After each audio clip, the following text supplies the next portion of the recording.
আমরা রমজানের একটি সংক্ষিপ্ত রুটিন আপনাদের সামনে তুলে ধরতে চাই, যেটির মধ্যে অন্য জরুরি কাজও আসবে এবং আপনাদের ক্ষেত্রে উপকারী হবে। রমজানের 3টে সময়কে সবচেয়ে গুরুত্ব দিতে হবে।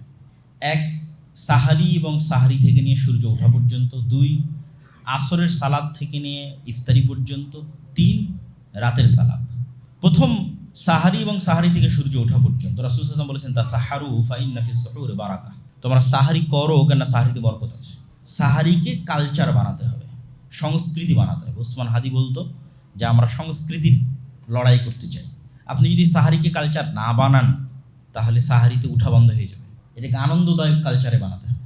সবাই সবাইকে ডাকবে, উঠবে, সাহারিতে রান্না করবে, রান্না করে খাবে, যেটা আমাদের আগে গ্রামে দেখা যেত।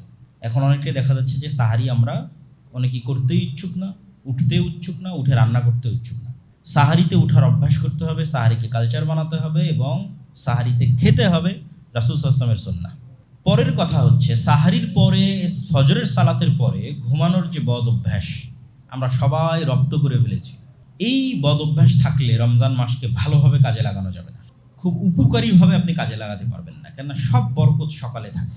একদিন সকালকে কাজে লাগিয়ে দেখেন কি পরিমাণ সময়কে আপনি কাজে লাগাতে পারছেন, কত কাজ আপনি সারাদিনে করতে পারছেন, কত কি আপনি শিখতে পারছেন। একদিন করে দেখেন।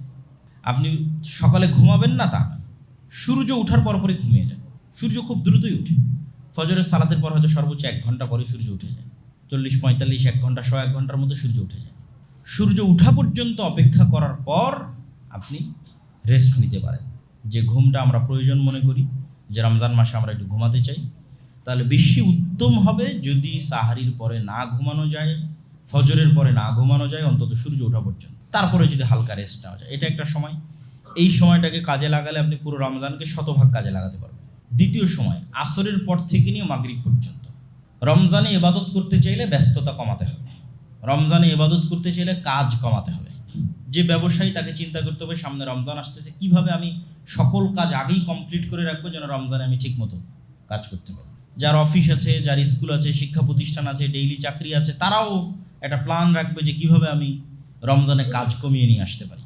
রমজানে কাজ কমিয়ে নিয়ে এসে আসরের পর থেকে না মাগরিব পর্যন্ত এই সময়টা পুনরায় কোরআন তেলাওয়াত হোক, জিকির আজকার হোক, তাসবিহ তাহলিল হোক, এটাতে ব্যয় করতে হবে। কেন আপনি ফজরের পর থেকে নিয়ে সূর্য ওঠা পর্যন্ত যদি একই জায়গায় বসে থেকে জিকির আজকার, তাসবিহ তাহলিল, কোরআন তেলাওয়াত, কোরআন শিখায় ব্যয় করেন এবং ওই সেম জায়গায় সূর্য ওঠার পর যদি আপনি 2 রাকাত সালাত আদায় করে উঠে আসেন, তাহলে আপনি কবুল হজের সমান নেকি পাবেন।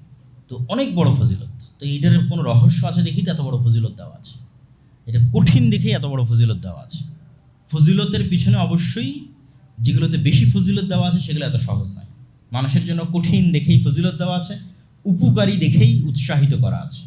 তো আসরের পর থেকে মাগরিব পর্যন্ত এই সময়ে এত ইফতারির আয়োজন, এত খাবার দাবারের আয়োজন, এগুলো একটু কমাতে হবে। অর্থ অপচয় কমাতে হবে, কমিয়ে এই সময়টাও জিকির আজকার, তাসবিহ তাহলিলে ব্যয় করতে হবে। এবার 3 নাম্বার হচ্ছে রাতের সালাত। রাতের সালাতের ক্ষেত্রে যারা নিয়মিত তাহাজ্জুদের সালাতে অভ্যাসী অথবা যাদের কনফিডেন্স আছে যে আমি শেষ রাতে উঠতেই পারবো, সে জামাতে তারাবি আদায় না করলেও কোনো সমস্যা নেই। বরং তার জন্য এটাই উত্তম যে সে শেষ রাতে উঠে একা একই লম্বা তেলাওয়াতের মাধ্যমে, লম্বা সালাতের মাধ্যমে তাহাজ্জুদের সালাত আদায় করবে এবং তারপরে তাহাজ্জুদ শেষে বেতের শেষে সে সাহারি করবে। আর যদি কারো ক্ষেত্রে মনে হয় যে না, তার শেষ রাতে উঠার অভ্যাস নাই, উঠতে পারবে না, তাহলে তার জন্য জামাতের সাথে তারাবির সালাত আদায় করার যে প্রচলন আমাদের দেশে আছে, এটা কোনো সমস্যা নেই। বরং অংশগ্রহণ করাই ভালো, যাতে অন্তত সে রাতের সালাত আদায়কারীদের মধ্যে তার নাম অন্তর্ভুক্ত হয়। এই জন্য যারা পারবে না শেষ রাতে উঠতে, তাদের জন্য জামাতের সাথে তারাবির সালাত আদায় করে নেওয়াই উচিত, যাতে সে রাতের যে সালাত, সেই সালাত আদায়ের হকদার হয়। যেটার ফজিলত আমরা বললাম যে কেউ যদি রমজান মাসে রাতের সালাত আদায় করে তাহলে তারও অতীতের সকল গুনাহ ক্ষমা হয়ে যাবে। কিন্তু 5 ওয়াক্ত সালাত পড়লাম না, তারাবি পড়লাম, এটার কিন্তু কোনো দাম নাই।